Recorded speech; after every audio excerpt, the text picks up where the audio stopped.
Hello बच्चों, today we are going to start our sixth poem La Belle Dame Sans Mercy, written by John Keats. John Keats, basically known as a romantic poet of his age.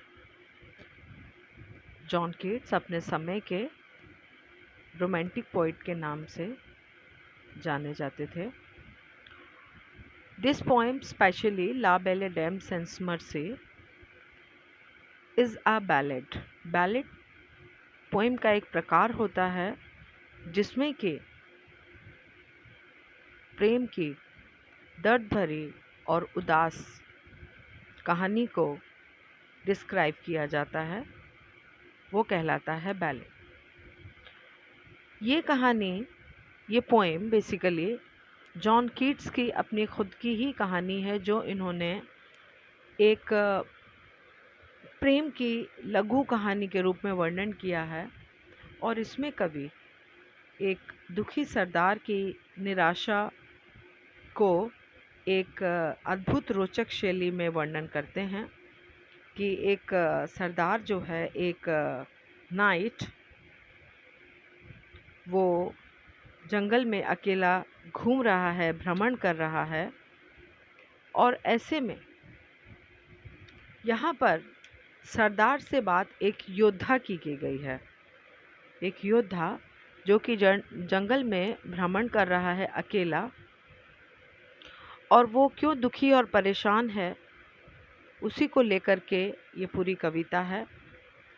और कहीं ना कहीं इसमें उस सरदार के रूप में जॉन कीट्स स्वयं को प्रस्तुत कर रहे हैं, क्योंकि ये एक प्रकार से उनकी आत्मकथा कही जा सकती है.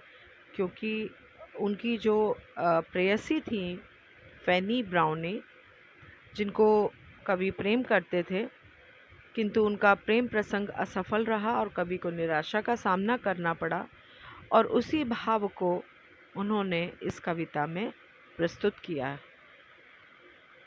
और ये जो कविता का शीर्षक है उसका अर्थ ही ये है, दया रहित महिला, ला बेले डेम सेंस मर्सी. तो इसमें क्या कह रहे हैं कवि, चलिए आइए हम पढ़ते हैं. Oh, what can ail thee, knight at arms, alone and palely loitering? The sage has withered from the lake, and no birds sing. सबसे पहला स्टेंजा जिसमें कवि कह रहे हैं, O what can ail thee knight at arms. वो एक हथियारों से सुसज्जित एक योद्धा से मिलते हैं जो जंगल में बिना किसी उद्देश्य के घूम रहा है. उसके चेहरे पर चिंता और तनाव स्पष्ट दिखाई दे रहा है. तो वो उससे पूछते हैं कि तुम्हें क्या कष्ट है, ट्रबल, कष्ट. O what can ail thee knight at arms. जो योद्धा शस्त्रों से सुसज्जित है वो वहाँ घूम रहा है. अलोन एंड पेली लॉटरिंग. लॉटरिंग मीन्स उद्देश्य के बिना इधर उधर घूमना. अकेले, अकेले बिना किसी उद्देश्य के इधर उधर घूम रहा है. The sage has withered from the lake. ठंड के कारण उस समय वहाँ पर काफ़ी ठंड है, शीत है, और उसकी अधिकता के कारण क्या हुआ है, झील के किनारे फैली हुई जो हरियाली है वो सूख गई है. लेक, जो झील है वो सूख गई है. बहुत ज़्यादा ठंड में क्या होता है कि बर्फ़ जो जम जाती है तो एक प्रकार से वो सूख जाती है. और जो पंछी है वो इधर उधर चले गए हैं, क्योंकि पंछियों का कोई भी स्वर सुनाई नहीं पड़ रहा है. इससे ये पता चल रहा है कि एंड नो बर्ड सिंग, कोई पक्षी गा नहीं रहा है. इसका अर्थ है वहाँ कोई पक्षी नहीं है, सभी उड़ चुके हैं. ऐसे में कवि उस योद्धा से जानना चाहता है कि इस ठंडे मौसम में वह किस कारण से बिना उद्देश्य के घूम रहा है। आगे कहते हैं, O what can ail thee knight at arms so haggard and so woe begone the squirrel's granary is full and the harvest's done. आगे कहते हैं, O what can ail thee knight at arms. पहली पंक्ति में फिर वही बात कि शस्त्रों से सुसज्जित योद्धा जो है बिना किसी उद्देश्य के इधर उधर घूम रहा है।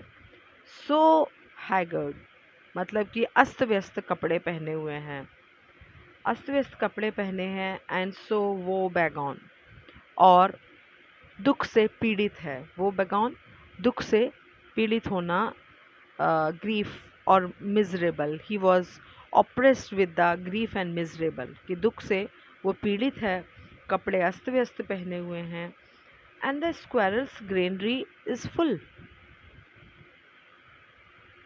मतलब कि ऐसा समय जब गिलहरी ने भी अपना भंडार भर लिया है, अर्थात कि जब ठंड का मौसम आता है, आने को होता है, तो ऐसे में गिलहरी भी अपने भंडार को इधर उधर से भर लेती है ताकि वो सर्दियों में अपने अपने घर में वो अपने भोजन को खा सके और उसे ठंड में बाहर ना आना पड़े।